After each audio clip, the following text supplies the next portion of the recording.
PM Kisan 16వ విడత గురించి ఒక అప్డేట్ రావడం అనేది జరిగింది. మన ఛానల్ని లైక్ చేసి సబ్స్క్రైబ్ చేయండి. కింద కామెంట్ రూపంలో మీ అభిప్రాయాన్ని తెలియజేయండి. ఇప్పటి వరకు 15 విడతలు పీఎం కిసాన్ డబ్బులు 2000 చొప్పున రైతుల ఖాతాల్లో జమ చేయడం అనేది జరిగింది. 15వ విడత నవంబర్ 15, 2023లో పూర్తి చేశారు. అయితే చాలామంది రైతులు 16వ విడత డబ్బులు 2000 రూపాయలు ఎప్పుడెప్పుడు పడతాయన్నటువంటి ఎదురుచూపులో ఉన్నారు. దీనికోసమే కేంద్ర ప్రభుత్వం మోదీ సర్కార్ ఒక అప్డేట్ ఇవ్వడం అనేది జరిగింది.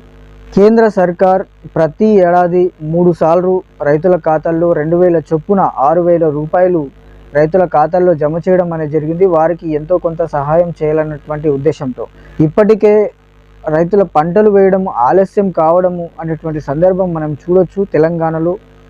అయితే ఈ 16వ విడత డబ్బులు ఎప్పుడెప్పుడు పడతాయని చెప్పేసి రైతులు ఎంతగానో ఎదురు చూస్తున్నారు. దీనికి సంబంధించి ఫిబ్రవరి 2024 లాస్ట్ వారంలో మార్చి మొదటి వారం మధ్యలో, అంటే ఫిబ్రవరి 29 నుంచి మార్చి 3వ తారీఖు మధ్యలో ఈ పీఎం కిసాన్ డబ్బులు పడేటువంటి అవకాశం ఉన్నట్టు కేంద్ర సర్కార్ ఒక సూచన అనేది ఇవ్వడం అనేది జరిగింది. అయితే ఈ కేవైసీని ఎవరైతే అప్డేట్ చేసుకున్నారో వారికి మాత్రమే ఈ 16వ విడత డబ్బులు అనేది పడేటువంటి అవకాశం ఉంది.